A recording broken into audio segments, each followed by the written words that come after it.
بسم اللہ الرحمن الرحیم السلام علیکم ورحمۃ اللہ وبرکاتہ۔ پتھر جسے جنت سے زمین پر اتارا گیا، حجر اسود سے متعلق چند دلچسپ اور معلوماتی باتیں جنہیں جان کر آپ کی روح تازہ ہو جائے گی۔ بیت اللہ شریف بلا شبہ دنیا کا سب سے خوبصورت اور اہم ترین مقام ہے۔ امت مسلمہ اور اس مقام کی دل سے عزت اور یہاں جانے کی خواہش ظاہر کرتی ہیں۔ ہر مسلمان اپنی وفا سے قبل ایک جھلک خانہ کعبہ اور وہاں موجود مقدس چیزوں کو دیکھنے کی آرزو کرتے ہیں۔ یقیناً ہر مسلمان کے لیے بیت اللہ شریف دیکھنے کا شرف حاصل کرنا چاہتے ہیں۔ حجر اسود بیت اللہ شریف کا اہم ترین حصہ قرار دیا جاتا ہے۔ حجر اسود کی تاریخ سے متعلق کئی آراء پائی جاتی ہیں۔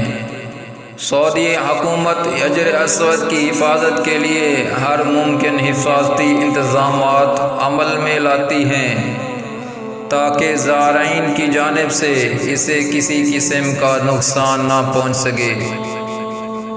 حجر اسود جنت کا پتھر کہلاتا ہے۔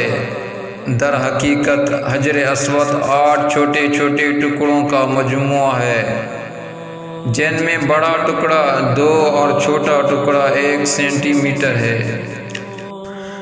ان تمام ٹکڑوں کو درختوں سے حاصل ہونے والے الالبان، العربی شہری یا الحجری بروزہ مادے جیسے خوشبوداری دھونی سے جوڑا گیا ہے۔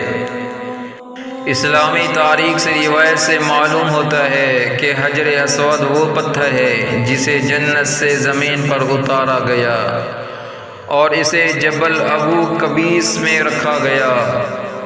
اس مقدس پتھر کو حضرت ابراہیم علیہ السلام نے کعبہ کی بنیادیں اٹھاتے وقت خانہ کعبہ کی زینت بنایا، اور جب سے یہ کعبہ کا جزو قرار پایا، آغاز میں یہ ایک ہی پتھر تھا، لیکن وقت کے ساتھ ساتھ یہ ایک پتھر نہیں رہا بلکہ ٹوٹ چکا ہے۔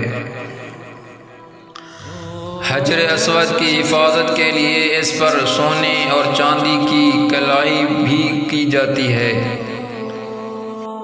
باب کعبہ کے مستری کے پوتے فیصل بن محمد بن محمود بدر کو حجر اسود کی صفائی اور اس کی حفاظتی انتظامات کرتے دیکھا گیا۔ فیصل نے یہ کام اپنے آباء و اجداد سے سیکھا، جو نسل در نسل ان تک منتقل ہوا۔ ان کے آباء و اجداد کا شمار کعبۃ اللہ کی مرمت کے مسلسل سعادت حاصل کرنے والے خاندانوں میں ہوتا ہے۔ حجر اسود کی حفاظت اور دیکھا بھال کے لیے اس کی مسلسل دیکھ بھال کی ضرورت ہوتی ہے۔ ثواب کی نیت سے اس ویڈیو کو دوستوں کے ساتھ شیئر کریں اور اس چینل کو سبسکرائب کریں۔ جزاکم اللہ خیرا۔